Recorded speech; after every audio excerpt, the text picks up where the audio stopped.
This podcast may contain adult language, adult situations, spoilers, and some brief nudity, so parental guidance is suggested. We have such sights to show you. After about 5 minutes of this movie, you're gonna wish you had 10 beers. Human sacrifice, dogs and cats living together, mass hysteria. So, what would you little maniacs like to do first? Hi, I'm Chucky. Wanna play? Oh, well. La-di-da, la-di-da, la-la, yeah. Welcome back to the Cinema Recall Podcast. Hello everyone, and welcome to another episode of the Cinema Recall Podcast. I am the Vern. I am not joined by Ashley this week because she is at work, but I have with me my good friend and buddy, podcasting giant of One Track Mind and Reels of Justice. We have with us here right now, Mr. Ryan Luis Rodriguez. Hello, Ryan. Hello, Vern. How you doing, buddy? It is so good to hear from you. It's been a while. It has been a while. Me and Ryan used to host a podcast over at Rabbit Hole Podcast called Tales from the Double R, which is a Twin Peaks podcast. And even though that show is done, and I still like talking to you. And yeah, I still love you, buddy. I still love you.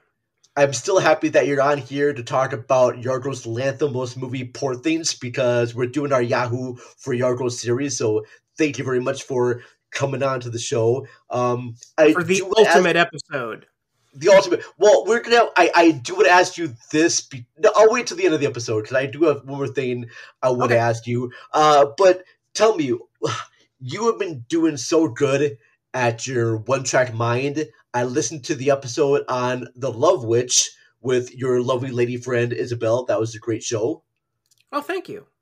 Yeah, it was one of my favorites that we got to do because we did it for Valentine's Day, but then it didn't air until a week after. So never let it be said that we're not on topic. That's all right. You know, sometimes those love stories, they get even better when it's late. Yes, so exactly. I felt like I was like cuddling in bed with you two.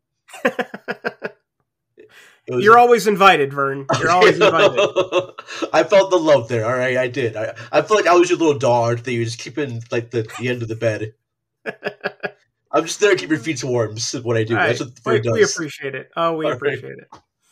You can listen to Cinema Recall Podcast on all types of podcast platforms, such as Good Pods, Podchaser. We're available on Newsly. Newsly is an all-in-one audio app for your iOS and Android phone. It puts the most trending articles on the web and reads them to you in a natural human voice. For the first time ever, the entire web becomes listenable. Stop scrolling, start listening. Go to newsly.me, use the promo code RECALL, and get 1 month free of their premium service. Ryan. Yes. This is part of the show that we do every week called Rage Corner.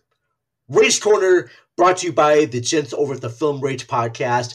This is where we rage angrily or rage happily about stuff going on in the entertainment industry. And since you are our guest this week, Ryan, what do you have to rage about?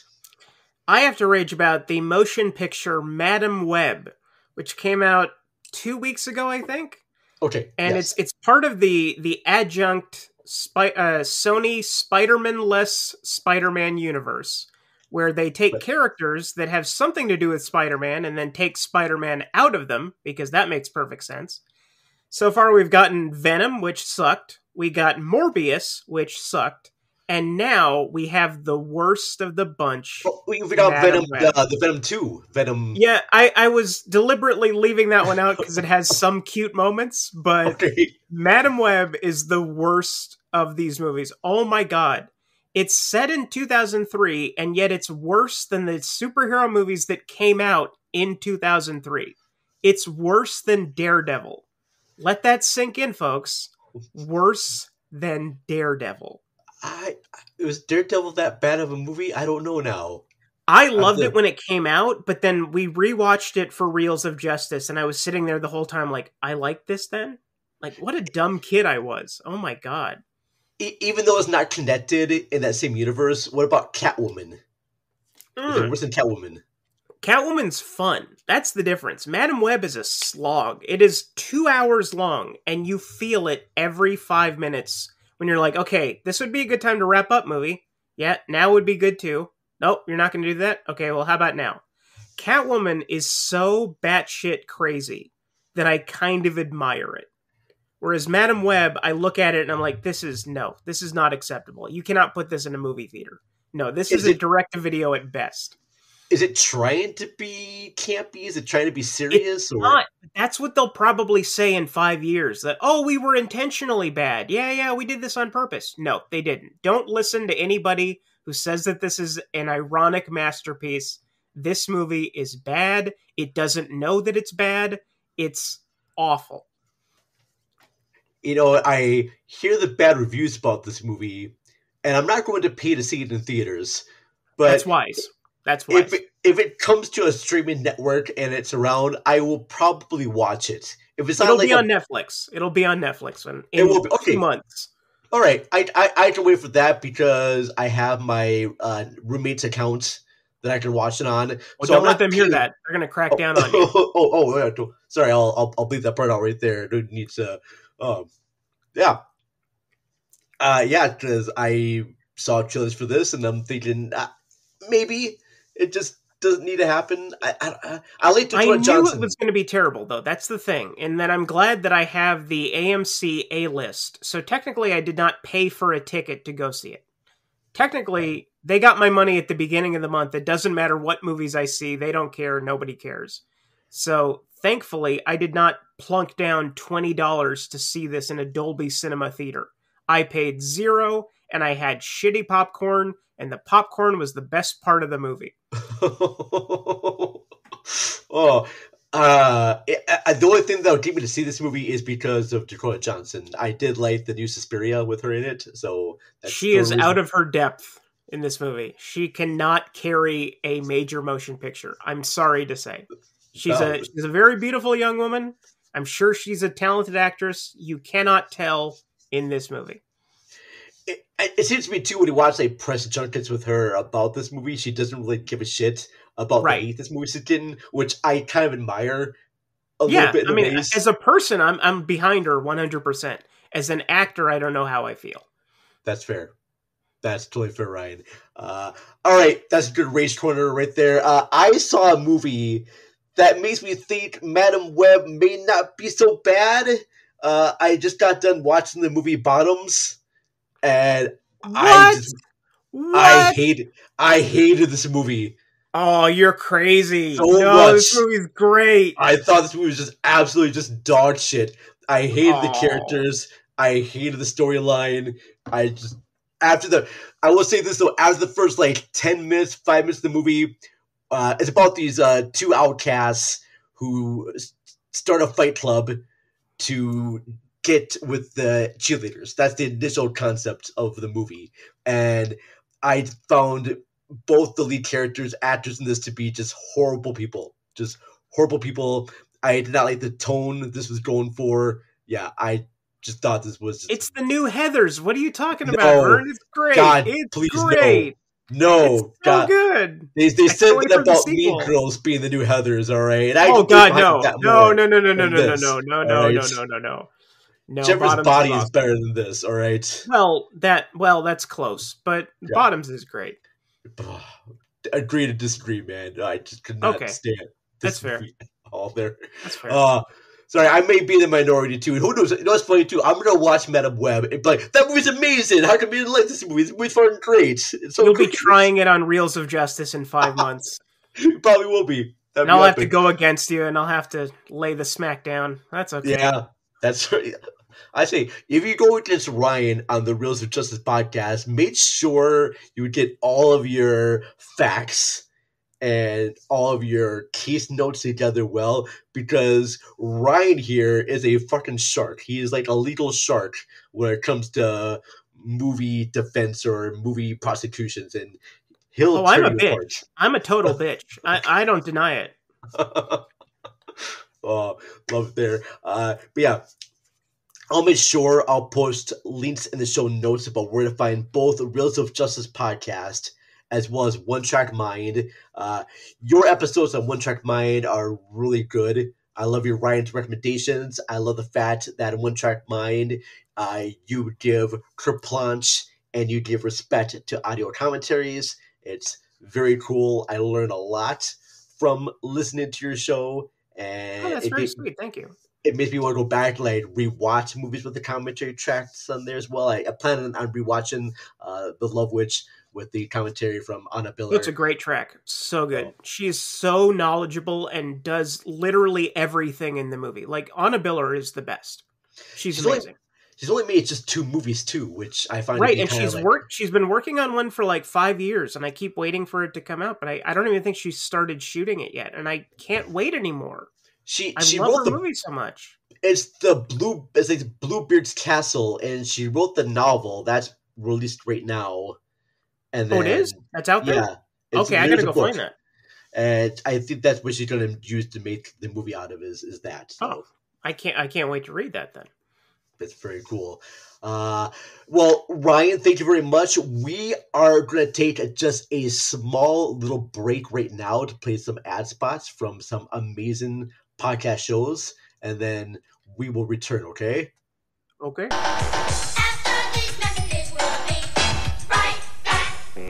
I was having serious problems in the bedroom, and in the car, and on the bus. But I couldn't help but think there had to be something out there for people suffering just like me. Podcast dysfunction affects 6 out of 7 cinema geeks out there, but there is help. The Simplistic Reviews Podcast, a show where Matthew Stewart, DJ Valentine, and Justin Polizzi talk movies, TV, and all other forms of pop culture and entertainment. Symptoms of the Simplistic Reviews podcast may include loss of sleep, loss of hair, longer erections, lost family get-together, bleeding of eyes, ears, and anus, divorce, hated by townfolk, rash, the ability to drink alcohol and podcast at the same time, being called a cocksucker, loser, mansplaining, weight gain, weight loss, people with severe podcasting games, depression, happiness, growth of boobs and hair on chest, constant peeing, watery eyes, and 3 additional inches on your penis. And if you don't have a penis, you will now. The Simplistic Reviews podcast. Ask your doctor today. Thanks to the Simplistic Reviews podcast, I'm no longer bored in the bedroom. Plus, I have a perpetual erection. Although I think I'm going blind. The Simplistic Reviews Podcast. A small price to pay for entertainment.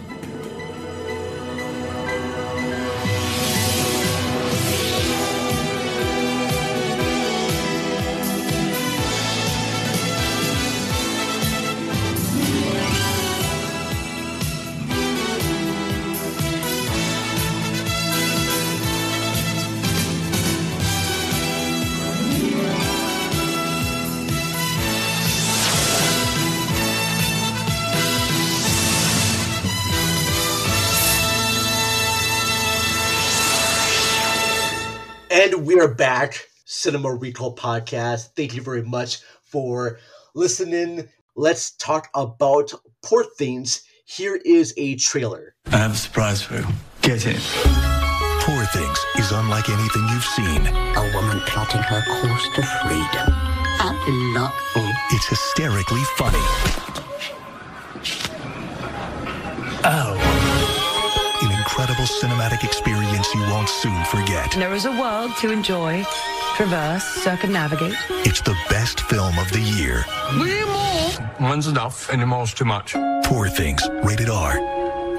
All right, so Poor Things is directed by Yorgos Lanthimos, and it stars Emma Stone, Mark Ruffalo, William Dafoe, and I know it has appearances from Margaret Qualley in this. Briefly, Ryan, she's in there for like 5 minutes, or less than that. She's in maybe 2 minutes. Yeah, but still makes an impression nonetheless. Yes, absolutely. Ryan, before you saw Poor Things, what is your sort of like history with Yorgos Lanthimos? What was the first movie you saw of his? First movie of his I saw was The Lobster, which I adored. Yes. I fucking love that movie so much. And that kind of like that broke open the floodgates, and that was right around that was maybe a year or so before The Favorite came out. So I watched that as well, loved it, and then I went back and watched Dogtooth, which is also great.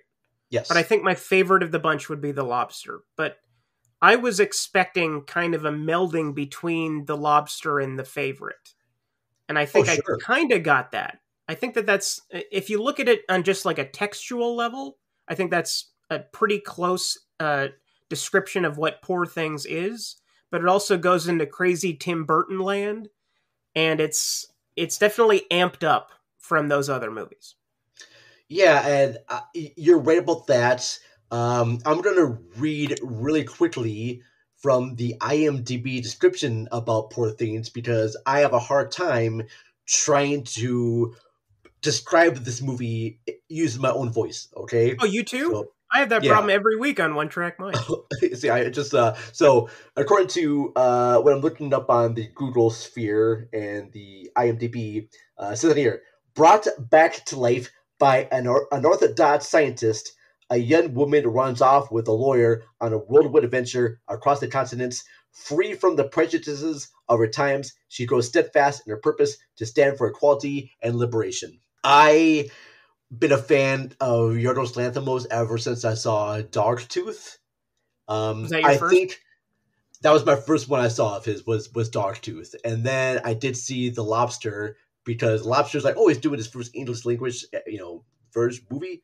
That's great. Then I saw The Killing of Sacred Deer, and then that's on my wish list. I have that. I own that one, but I have not had the time to watch it yet, and I'm dying to watch it. It's very different because Poor Things was, I think, if I'm looking up the cast, or at least the writers, I know it's written from the same people that did The Favorite. Okay. So when you watch Poor Things and The Favorite, you think, oh yeah, these are very similar because they're both written by the same people. They both have wide-angle photography. Yeah, they the do fisheye very much lens. so. Yeah, but was it now Robbie? What's her name? Robbie Richardson or not? Robbie something, and I'm Robbie Richardson is Scorsese's cinematographer. You're right. Sorry, Robbie Ryan is the director of photography. Great work. Oh boy, was she nominated? The cinematography is nominated for awesome, an Oscar. Well deserved. So, yes. Well deserved. As well as the screenplay, which is by Tony McNamara, based on the book from Alexander Gray. Tony McNamara also wrote The Favorite. Very good. I don't know. I think did that win for Best Oscar at the Oscars? I believe didn't it win? No, it didn't win Best Picture because it was up against Parasite. Yes, right? No, that was 2019. It didn't win for that, but I thought maybe it would have. The Favorite did get one. It won for Olivia Colman won. She did, yes, for Best Actress. And then didn't Emma Stone win? She was nominated, but she did nominated. Not win. Okay, it's been a while since that ceremony. Mm-hmm. So, and this movie has almost a lot of like comparison. Not what each of Yorgos Lanthimos movies are very different, but they have echoes. They have echoes of other ones. But this one is definitely more of like a fantasy tale. Like this is the first time I think Yorgos Lanthimos is adapting a story. Even though in The Favorite he's taken historical context and making an original story about it. Poor Things is actually an adaptation of a book which I have not read. I'm very curious now to read the book after I've seen this movie. Yeah, just to see how different it is. I love the fact about how this movie begins because it's all in black and white. Very gorgeous black and white cinematography. And you're introduced to the character of Bella Baxter, played wonderfully by Emma Stone.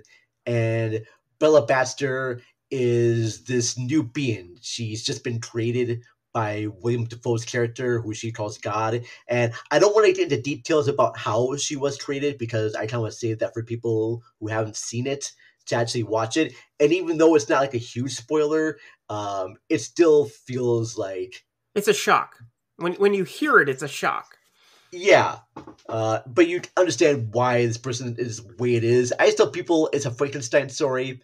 William Dafoe's character created this woman. In fact, I saw with friends of mine, and they say, it has elements of like weird science. Definitely, yeah. Elements of that. People say it reminds them a lot of H.G. Geiger meets steampunk. Yeah, absolutely. And almost there. But I would ask you, Ryan, just give me your first kind of impressions of watching Poor Things for the first time. Like, especially when you went into this movie seeing Yorgos Lanthimos' other movies, like The Lobster and The Favorite. Were you expecting it to be kind of like dark and droll like those other movies were? Were you expecting... Because for me, I wasn't expecting it to be so heartwarming and, very charmingly funny and sweet ending. Yeah, I was anticipating it being funny because of the trailers. Mm-hmm. But all I knew about the movie was the trailers. And this was actually the first Yorgos movie that I've actually seen in a theater. Oh, so yes. The other movies I saw on Blu-ray. But this was the first one I saw in the theater. And I loved how the audience was reacting to it. Because anytime there was a sex scene, you could feel the people in the audience like gasping. Because the people that go to my theater are generally pretty old. And so they're watching this movie, and this is probably like an absolute shock to them. Like, sex in a movie? Oh my stars! Oh, the vapors! Oh, like they were shocked by it, and that just made it more fun for me because I'm just feeding off their reaction. That's great, Ryan. You know what's a little bit shocking? Do you remember the movie Blue is the Warmest Color? Yes. Oh, yes. Yeah. Totally. So I saw that in theaters, and I went to. I went to a matinee, and the whole matinee was filled with people that looked like my grandparents. And I was there by myself, and I'm there with a whole bunch of like grand couples. Oh my god! Watching Blue is the Warmest Color. 3-hour porno movie. Those scenes come on in that movie, and great. I just try to like make eye contact with every one of them. God, I wish I was there. Oh, that seems like the perfect way to watch that movie. Oh, man. Oh, it's great. But when I saw Poor Things, and yeah, you definitely heard some like gasps and shocks when sex scenes are happening between Mark Ruffalo and Emma Stone. But it seemed to be almost like goofy. There's nothing really like sexual about it. I mean, don't get me wrong. Emma Stone is a very attractive person. She's just so delicious looking, but I just never found those scenes to be like, just super hot. It just seems to be. They're not erotic. They're stylized. Well, not even stylized. They're sexual, but they're not erotic. Yeah. It's not like they're trying to arouse the audience. They're trying to put them off balance and trying to get you in Bella's head. But they're not like, check this out. This is fucking hot. Yeah. Well, I like the fact too that Bella's just kind of discovering this stuff for the first time, and she's just like amazed by it. She's amazed that she can touch herself and feel good about it. She's like, "Oh my gosh, my body can do this! Holy shit, I can't believe my body is actually doing this!" And then she goes to one of the housemaids, and she's like, "Holy shit, you gotta try this! Hold on!" And she starts to try to touch her, and she's like, "Oh, what are you doing?" It's like, "Oh no, don't worry, you're not giving time." And she's trying to fill her up, and that's just the wonder of discovery. Yeah, see. And then we have, I forgot the guy's name now, but her first sort of like fiance, not Mark Ruffalo's character. Rami Youssef? Yes, Rami Youssef. He comes into her life, and he's totally enamored with her. It seems that both William Dafoe's character and his character, they both have a lot of like love and respect for her, but they kind of want to keep her controlled in a way, not so much as the Mark Ruffalo character, who is there at first and he is smitten by her and he wants to take her out and have all this incredible sex with her. But then when she starts to read and have minds of her own, then Mark Ruffalo's character is like, no, sorry, I don't like the way you are right now. I want you to be just for me and me alone, and that's it. And I know he's a repulsive character, but oh my god, Mark Ruffalo is fucking hot. Oh my god. It's not the lesson I should be learning from this motion picture. But as the first second he showed up on screen, I was like, that's a snack. Look at that. Ooh, look at that mustache. Yeah, that's some hot piece of man right there. Ooh, Duncan Wedderburn, and he does have like this very like stylish mustache, and I'll never be able to have my mustache grow the way me neither. I can't do it. I just can't do it. I don't know why. It frustrates me. I want the Ruffalo. I want to have the Ruffalo on the face. So she's engaged to, and I look at the character names, Matt McCandles. That's the Remy Youssef. He's the guy that's engaged to Bella Baxter, and he gets involved with her. And it's funny too because she definitely wants to have sex with them, but he's like, "No, we gotta wait till marriage." And she's like, "Well, I don't want to wait till marriage anymore." And then Duncan Whittenburg comes in. He whisks her off into this whirlwind adventure, and they're at this gorgeous venue they go to. I don't even know the name of that first town they go to, but is it Paris? I forget. It's just absolute. Oh, I don't remember, gorgeous. But it's definitely it's a locale recreated on a studio set, which they don't do very much anymore. That used to be the norm. That was like in the 40s and 50s. That was how you made movies. In the 30s, actually, especially. But this is definitely this is reality plus. This does not take place in our world. This takes place in some alternate dimension where the skies are different, the seas are different, every single object you encounter is different. It's an alternate universe. This world feels like it's something from the past and yet has future elements into it. Yes, you mentioned steampunk earlier, and that's a very accurate description of a lot of these sets. It almost has like this anime quality, almost like a Ghibli style quality. Yeah, oh, totally. Yeah, I didn't even think about that, but yeah, absolutely. Definitely very Ghibli. To the set designs and the way they have like these monorails pass overhead. Reminds me of Disneyland. It's the Skyway. I almost expect to see like talking fishes in this movie and just like other. And it's a crossover with The Incredible Mr. Limpet. It's nice. Don Knotts just shows up randomly. Go! You're having sex with lots of people. Wow! I'm Mr. Furley. Wow! All right, I want that to be so badly in a movie right now. Like Mr. Limpet as a fish, just Bella and Mr. Chicken. That's the spinoff. Oh gosh, yes. And I think Bella's trying to get Mr. Limpet laid, and it just backfires and everything too. She's trying to show him all these things to do with its little fish body and everything. Yeah. Like, look, you're a fish. I have something that smells like fish. We can get along together. But yeah. Anyways, folks, get a little sidetrack there about different movies that we want to see happening to review on Cinema Recall. I found, even though Duncan Whittenburg, yes, to be very despicable, just absolutely, just hysterically a funny person. And during the course of her relationship with Duncan Whittenburg, things start to change for them because she starts to become more of her own person, and she wants to establish more of the world, and she feels kind of constricted and closed off by him. And then Duncan Whittenburg says, "Oh, you want to see more of the world? I can show you more of the world. Just get into this trunk." And she's like, "Okay." And then they're now on a boat, and they're sailing the seas, and Bella Baxter ends up meeting two people on this boat, and I had to... Gerard Carmichael, I forget what his character's name is, but he's the important one, I think. Yeah, and... it's with you too. I'm looking stuff. This might be a small little race corner, but I'm looking things up on IMDb, but never list the main characters at the front. So you have to like kind of scroll through to try and... Okay, yeah. Harry Astley. That's Gerard?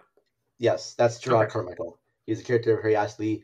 And Hannah Shaigula plays Martha Van Kutzrock. She's the older woman on the boat, and they get more involved in philosophy, and she's learned things more about other people. And Mark Ruffalo's just getting character, Whittenburg is getting character. Duncan is getting frustrated with her because he wants her just to be that fun person that just wants sex all the time. And now that she started to think on her own, he has more difficult time trying to control who she is. And there's a great moment where they're at a dinner table with some of his friends, and she starts to eat the food, and she spits it out, and she goes, "Well, why am I putting this in my mouth? It's revolting." He takes her off the side. He's like, "Right, look, all I want you to say is things are marvelous and fantastic, and how's your fish?" And she goes back to the table. I must go punch that baby. Yes. She does that, but before that, one of the ladies at the table says, how are you doing? And the lady goes, oh, my dad just died. And Emma Stone goes, oh, that's marvelous. And just she thinks by herself, and she says all things that we wish we could say, but we don't get to say sometimes. And... Her character, I speak of this as an autistic man. Okay. I believe that her character is not just granted autonomy through sexual congress. I believe that this movie is in its own way an autism parallel, because I think that part of having Asperger's is not really knowing how to interact with other people and looking at other people and trying to replicate how they react in their own lives in order to grant some sense of normalcy. And so she's observing everybody around her and taking on properties of them as a way of trying to figure out who she is. And that's something that I've been dealing with my entire life, even though I wasn't diagnosed until like 10 years ago. So I was doing that my entire life, did not realize why I was doing it. And I saw a lot of that in Bella's character. You know, it's fascinating that you say that too, Ryan, because I did watch this with some friends of mine. I saw this movie twice in theaters, one with my co-host, Ashley, and then second time with other friends of mine. And I do have a friend of mine, you know, who is autistic, and after he watched it, he goes, you know what, I saw a lot of elements in Bella Baxter in me, the way that she talks to people. There's one sequence where she tries to find information from a hotel clerk, and the hotel clerk is not saying the right things or not responding to her the right way, and she just leaves. And my friend goes, yeah, I would have done the same thing too. If I don't get the answer I want, I just sort of like leave without them really answering me, because I want to know about one thing, and I go. So yeah, that's pretty cool. So now, yeah, there are. I really don't want to go through like a plot by plot description of what happens in this movie. It's just a bunch of fantastical things. She ends up getting a job at the oldest profession in the world, and I'll just leave it at that. But I found the way that Bella Baxter deals with their clientele to be someone who is very open to the human experience, and someone that wants to just like experience everything. She wants to like see everything and like listen to everyone. She's a very she's liberated. She's liberated. Liberated too, but she wants to be kind of involved with everyone, to the point there too where she does end up getting married to the and I've forgot his name right now, the Yosef, and I had to look up his name up here because I'm a bad Matt. She does get married to Matt, but she also does have, you know, other pleasures. She has a girl she meets that she really likes, and I like the fact too that Matt is totally comfortable about being in a poly relationship, like an open relationship where she can be with other people, and he doesn't seem to be threatened by it. He doesn't seem to be the cuckold of the group. Right. But maybe he is, but maybe that's his thing. I don't know. It's no, I don't think so. I think that he's enlightened. He's a little more forgiving of all that stuff. Yeah, she's say there too, like, you know, well, you know, I did have, you know, sex with other men, and he's like, that's okay, I don't mind. And she goes, you know, I did charge for it, usually about, you know, 30 quid. And he goes, well, that seems awfully low price, but it's your body and I respect you. And I will say this right now, to have a one night with Emma Stone as Bella Baxter, yeah, that would be, you know, $5,000. Yeah, that would be worth, yeah, $1,000. See, I would pay $6,000 for Mark Ruffalo. Oh, really? Yeah. Okay. Oh, wow, man. All right. I'm a big giver too, so it could get 5% gratuity, maybe 10. See how well things go. I mean, I imagine that there has to be some sort of like cosplay fetish shop work to have this movie be played. Like, there has to be some sort of fetish workshops where this could be someone's fantasy. Yeah, the only thing missing is that Emma Stone never puts on a furry costume at any point. But if she did, oh man, people would be reenacting this forever. I know, right? Totally. Shouts right now to our friends over at Full Swap Radio, which is a kink and fetish podcast site. We're available on their Sunday programming called Vanilla Sundays, which you listen to us every Sunday at 8:30 p.m. But yeah, I really just cannot wait to watch the adult version of this movie from Wicked Pictures or Digital Playground. Poon Things. Poon Thing. Oh, hey now. It doesn't really work in terms of the rhyming scheme, but just by replacing a letter, I think it works. I think if you look at it on screen, it works, but if you say it out loud, it does not work. It works all just the same right there. Now, I went to look up differences now from the book to the movie, but I don't think I know nothing about Alessandro Gray. All I know is that he wrote, besides this, he wrote one called 30 Minute Theater and one called Theater 625. I definitely will go not see the book. I'm curious about reading the book, but maybe not right now. See, I'll go see the book. I'm okay with that. You go see the book, okay? I'll go to the library, look at the book, and go, "Yep, that's a cover." And then walk away, go to the DVD section. Poon Things! I never seen this one. Better pick that out. Gotta do that right there. But it almost it's weird that I know this based on a book, but the way that it's made, it feels it's connected to the other movies that Yorgos Lanthimos made. It's so cinematic that you would never guess that it was literary derived. Like it feels like 100% its own thing. It feels like something that plopped out of his head and that he just made manifest. I mean, from what I tell right there, yeah. All right.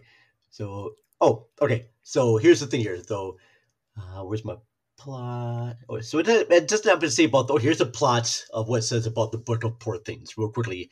The main body of the work centers on Bella Baxter, a woman whose early life and identity are the subject of some ambiguity. That ambiguity is complicated by her husband, Archibald McCandless's autobiography, episodes from the early life of a Scottish public health officer, which distorts the truth about his life with Bella.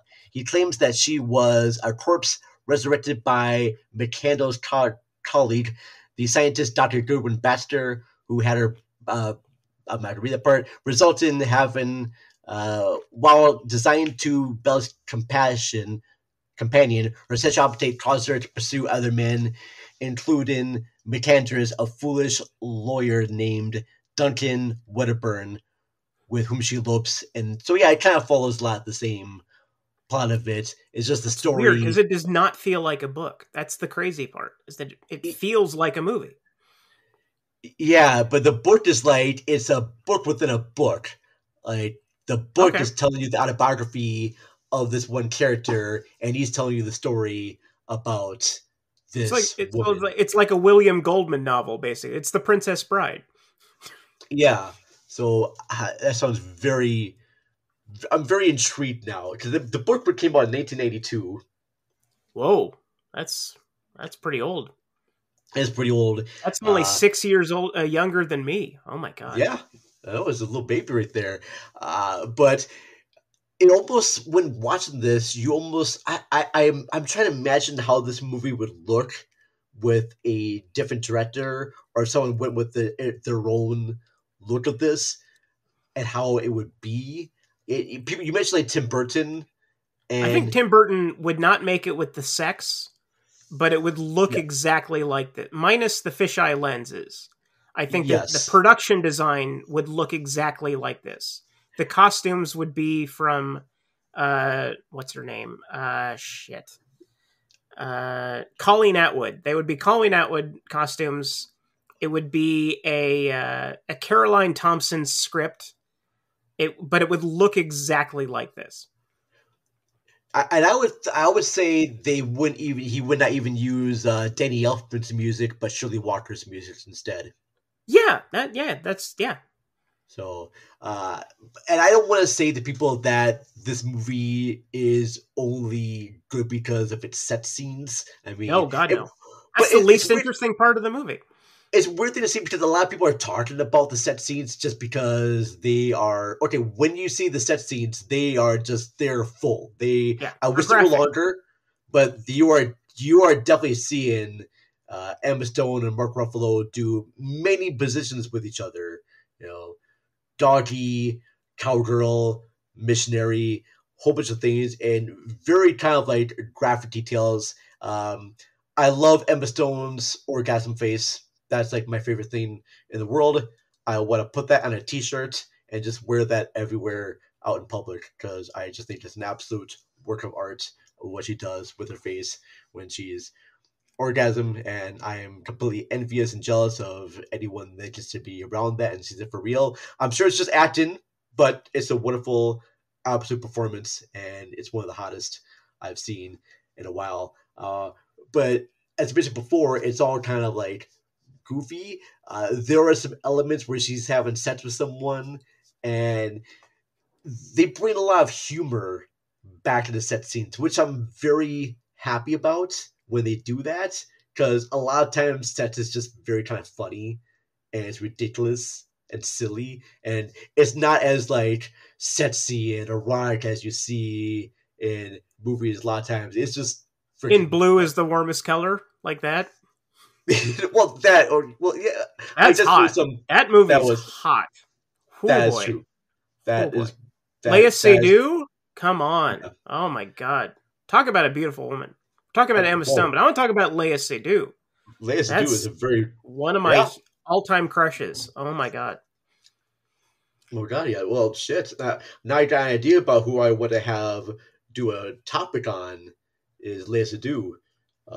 She's all over the place, man. She's done so much. Oh my God. You could do Mission Impossible, Ghost Protocol. You could do Spectre. Yep. You could do France, which I just watched on the Criterion Channel. You could do so much. All right. Crimes of the Future and Glorious Bastards. Totally.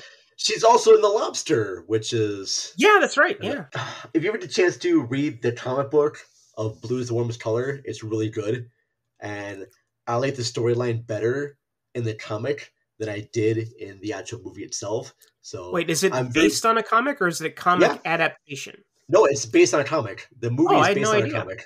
Wow. Yeah, it's gorgeous. It's got this like glorious watercolor artwork. It is beautiful. I can't put my finger on who it reminds me of.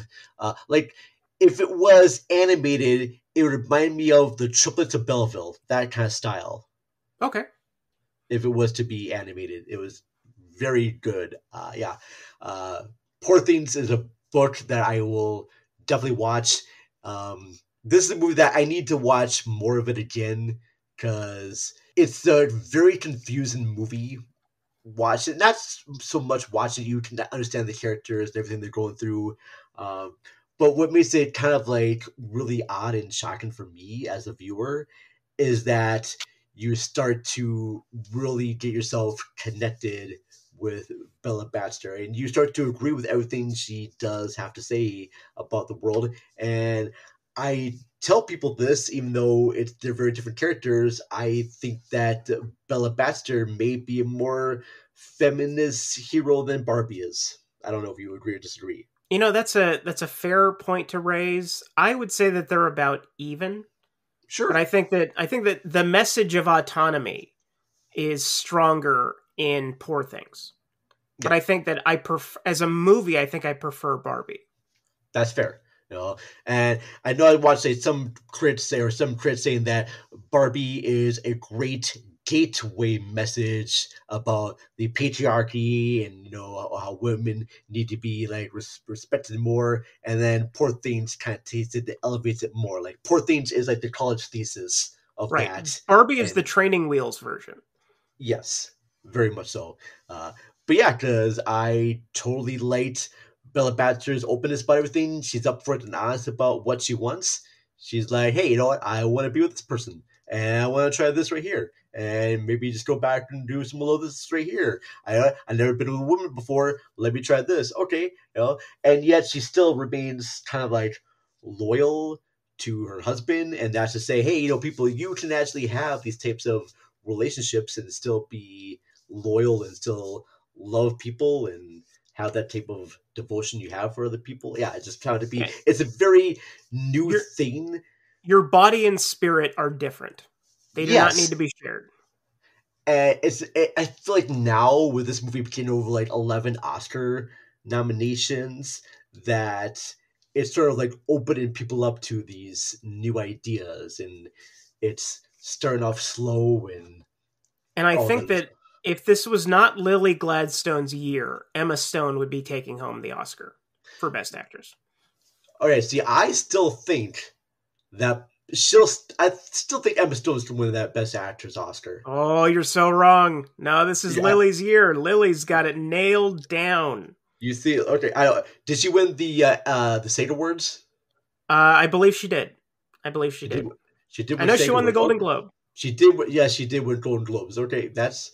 I still made the maybe mistake of choosing Emma Stone, and I'm still gonna stick to my guns and say Emma Stone. I have not seen Killers of the Flower Moon, so I cannot say which you should is better. Go see it. It's great. It sidelines her for an entire hour, and it's incredibly frustrating. But the rest of the movie is great. Okay, all right. Well, let's talk really quickly now, because as I said before, that this is up for count them 11 Oscars, and I'm trying to look them up right now. All right, so here we go. Best achievement in makeup and hairstyling. Do you agree with that? For Willem Dafoe alone, yes, absolutely. All right. His crazy, craggy face. Best achievement in music written for the motion picture. Yes, 100%.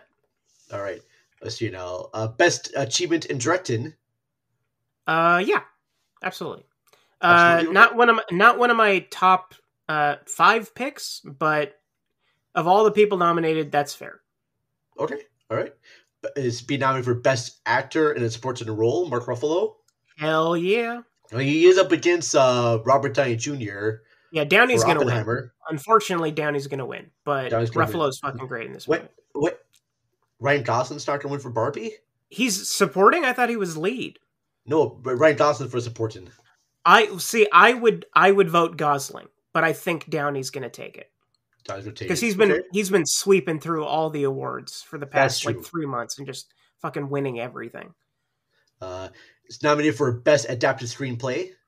Yes, because I couldn't even tell it was based on a book. So hell yeah. Yeah, very good. Best achievement in cinematography for Robbie Ryan. Yes, 100%. Best achievement in film editing.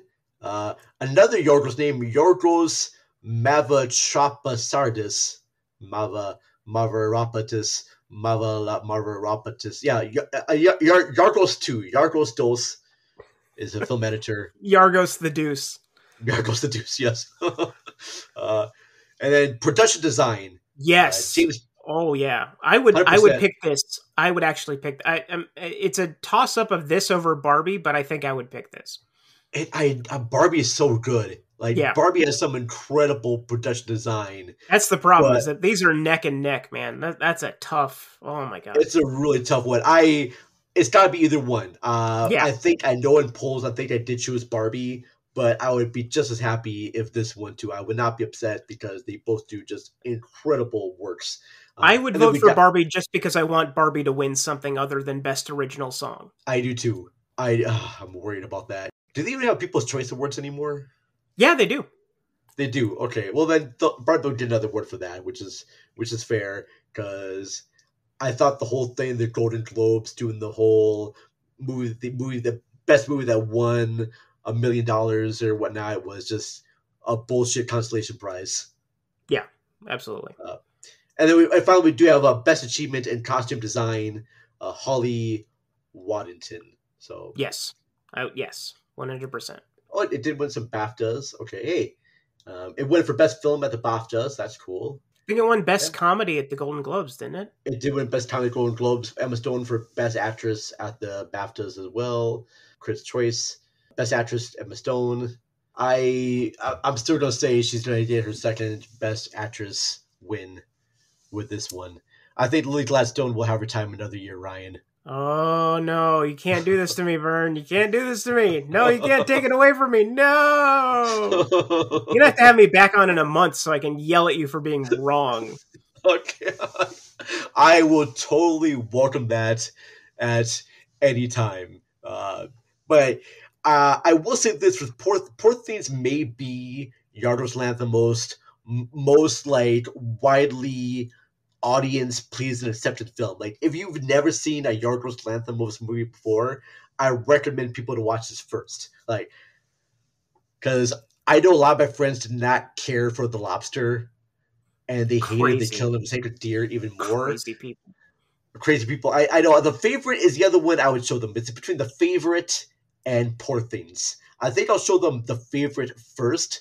I think the set stuff may pull some people off, especially like my parents and whatnot, but I still like to show them first. I don't know, if you had to show your folks or any family members a Yorgos Lanthimos movie first, Ryan, are you going to show them this or The Favorite, or maybe Dogtooth? Maybe they'll watch Dogtooth more. I don't know. No, my mom would hate Dogtooth. My dad hates anything artistic, so he'd hate that too. Yeah, I think I would go with The Favorite. The Favorite is his most mainstream, I think. This is his gonzo sci-fi epic. So this is what when you're primed by The Favorite, then you go back to The Lobster and you go, oh, that's interesting. That's how he works with American actors. Yeah. Then once you're primed for that weird sci-fi universe, then you can go to Poor Things. But I think those two are important stepping stones. You got to do The Favorite, then The Lobster, and then Poor Things. Yes, exactly. Okay. And then afterwards, then I will say, yes, go watch The Killing of a Sacred Deer and Dogtooth and Alps and all that stuff. Yep. Alps is another one I like to cover, but it's a difficult one to find online unless I pay to rent it. So yeah. It's on Blu-ray. It just came out on Blu-ray. Yeah, that's true. But problem is, Ryan, a lot of my stores around here, they took away the DVDs. Really? Like the Blockbusters did. Not Blockbusters, sorry, Best Buy. Fuck Best Buy. Fuck Best Buy for what they're doing. Oh, we'll carry video games, but not movies? Fuck you. Fuck you. Yeah, Barnes & Noble still carries. God bless Barnes & Noble, even though they charge up everything and everything's... There's no such thing as suggested retail price at Barnes & Noble. There's, we can sell this Criterion disc for $50. Why not? Yeah, someone's going to pay for it. Yeah. Is it probably best to just go through the website of Criterion than through Barnes & Noble? Yes, that's what I would do. Yes. But then they have their sales twice every year. That's what I'm waiting for. I have all these 4Ks that I want to buy that I'm waiting for the sale because I got my coupons for being a Criterion Channel subscriber. I'm ready. Give me that sale. There's so many new things I want to get on 4K. After I listened to your episode on After Hours that you did. That's a great disc. That's a great fucking disc. I need to get the 4K of that because I lost my DVD copy of After Hours that had the commentary track. I'm sorry. I am sorry too because I really like that. But that's how Criterion's releasing the new 4K version of it. And I'm like, okay, that's one I gotta watch because anytime I can see Rosanna Arquette in 4K, it's always a good thing. Yeah, it looks amazing. It's and I mean, like, Scorsese has some beautiful looking movies on 4K. You got Casino, which one of my favorites, absolutely. You got Goodfellas. You got Wolf of Wall Street. They always look good. Shutter Island, Hugo. They always look good, but After Hours, because it's 80s, it looks as good as Raging Bull does in 4K. Like, it looks that good. Oh, sweet. All right. Well, very cool. Ryan, was there anything you want to say about Poor Things before we No, wrap it up? I think we covered everything. I did want to mention quickly about Margaret Qualley, who has a very small appearance in this movie. She is amazing. I love Margaret Qualley very much. And I know that one of the last characters that we meet in this movie is a character played by Christopher Abbott. Yes, a bastard. Yes. Bastard. But Christopher Abbott and Margaret Qualley were in a movie together called Sanctuary, which is now streaming on Hulu. At least it was last time I checked. I gotta go watch that then. It is really good. Hulu head. I don't want to spoil anything about it, but it reminds me of the movie Punch Drunk Love meets Secretary. You got me sold. You got me sold right there. You just mentioned Punch Drunk Love ever, and you say anything that kind of reminds me of that. I will watch it. That was my favorite movie for like 2 years. I fucking love that movie. Plus that and the movie Secretary with James Spader. Okay. And, all right. Yeah. I'm in. I'm down. Just totally. It's a nice. If you don't mind movies where just two actors talk in a room together. I do not. Okay. Then yes, I will recommend this because it is good. It just goes through many different things. It's a dark comedy, then it's a thriller, and then it's just romantic elements and sexy and funny and just all. If you've got tonal shifts, you've got me interested. Okay, but that's probably my little small recommendation I have for you. Ryan, we did it. We're near the end of this episode. Before I do go, Ryan, there's one other thing I want to ask you, good buddy, because back in the day, me and Ryan hosted a podcast on Rabbit Hole Podcast all about Twin Peaks, and there's one thing about Twin Peaks that I want to bring you back on to Cinema Recall to discuss, and that is Twin Peaks Fire Walk with Me. Oh, absolutely. I mean, we've been trying to get to that since we started the Twin Peaks podcast. We've been talking about it since the very beginning and how good Cheryl Lee is in that movie. How next level brilliant she is. I would, you name the time, and I will gladly come back here. I'm almost done. I'm finishing up season 2 of Twin Peaks, and even though the later episodes are not my favorite, it kind of loses the thread a bit. But you still bring on like Heather Graham and David Duchovny and a whole bunch of other great actors in this. Oh, there's good stuff there. There's definitely good stuff. It's hard to get a solid episode with all the weird Wyndham Earl stuff, and it's a weird tonal mess. It kind of loses foot in there. But then when I did see the Twin Peaks Fire Walk with Me, and thank you, David Lynch, for making that, because it does set everything right. Yeah, it's a redemption. In that redemption. In fact, I even just downloaded a book from Audible that goes into more of the history of the Twin Peaks town. I have that book. I have that book on my shelf. The Secret History of Twin Peaks? Yes, that's it. I have that, and I have The Diary of Laura Palmer. I have both. Oh, you do? Okay, well, that's very cool. Not reading that right now. Yeah, Secret History of Twin Peaks. But this was kind of cool, too, because it has like voice actors telling different stories in there, which I'm kind of curious to. Any actors from the show? Kyle MacLachlan, Russ Tamblyn, Michael Horse, David Patrick Kelly. Oh, nice. That's getting Kyle MacLachlan. That's a big swing. Nice. That's a big swing right there. And then new actors: Amy Shields, Robert Knepper, and James Morrison. Robert Knepper was in The Return. Oh, what? Okay, one of the casino bosses. Oh yeah, okay, all right. I'm very excited to watch the Return series as well. I just watched it last year, and it's my favorite thing ever. It literally my favorite thing that's ever been on television, other than Mystery Science Theater 3000. Like it's the greatest thing. It's so good. That's so cool, man.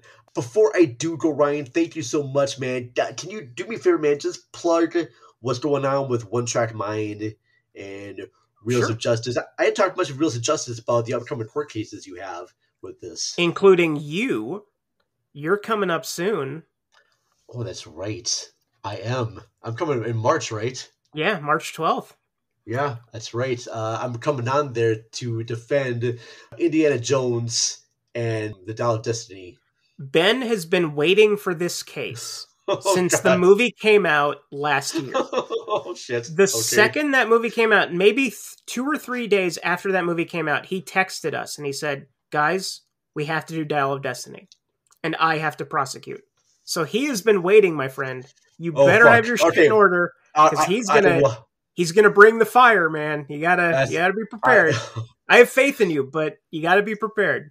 Okay, I plan on rewatching it a couple more times. God. Oof. Well, if I gotta be serious about a court case, I gotta be sure. It's true. You want to be as prepared as possible. Yes, absolutely. I have to be prepared as possible, especially if I'm going to be on the Reels of Justice. I can't be just like, well, this movie is good because I like this moment here and I like this movie. Yeah, you don't want to take the stance of several people that I could name but won't, because I want to be diplomatic and not mention all the people that let us down by coming on and going, oh yeah, well, I don't like this movie because it's bad. It's like, oh, thank you. You got anything else? No, not really. Okay, cool. We just wasted an hour. I know I made the mistake before with my legal case of Scrooged. Because you did a good job. You were good. I was just angry. I had the fire in my belly. Okay. That's the only reason that episode ended up the way it did, because I was so fucking mad. Okay, fair enough. I thought I was being a bad lawyer there and not prepared my case. No, you did a good job. You were good. Don't worry about it. Appreciate that. But yes, folks, that comes to the end of Cinema Recall Podcast. Please check us out everywhere. You can find this episode early if you are a Patreon member. Again, patreon.com/Cinema Recall Pod. You're going to get this episode several days in advance, and it's a cool thing, and you help us out very much. And I want to say thank you to those individuals that help give us money and help us out. So, in no special order right now, I want to thank Mr. Jason Soto from Rabbit Hole Podcast. Thank you very much, Mr. Soto. I want to thank Matt and Ashley from Mashley at the Movies. Thank you very much for your support. Appreciate that. And then I want to thank Jeanette Mickenham from AKA Jeanette. Thank you very much. I want to thank Mr. Donnie Roberts from the Deep Sea Anthologies. Donnie is going to be on an upcoming episode talking about the movie JFK. So look for that. Just watched it. Great. Very cool. Yes. And then we are. Oh, I also want to thank Jen McQuaid from Shocked and Applaud. I want to thank Linda Castro from Bedknobs and Broomflicks. And lastly, Harvey Andrus. He doesn't have a site. He just is a friend of ours and just likes giving us money. So thank you, Harvey. And thank you, everyone, for your support. Yeah, I know that we are continuing our Yahoo for Yargo series later in March. We're bringing on the guys from the In Film We Trust podcast to discuss The Lobster. So I know that's coming up here shortly. I'm still trying to find someone for Alps. That's another movie that may be discussed later on. Please check out our past episodes on the killing of a sacred deer with Howard Kastner of Pop Art Podcast, as well as our episodes on Dogtooth with Kaylee from What's Over with Kaylee and Bo from the Collateral Cinema Podcast. Definitely check those out, all at cinemarecall.net. Ryan, where can they find both Reels of Justice as well as One Track Mind? Both podcasts you can find wherever you listen to podcasts. So wherever you are right now, just go and look up One Track Mind or look up Reels of Justice. On X, you can find me at One Track Mind Pod. On Instagram at that is the numeral 1 Track Mind Podcast.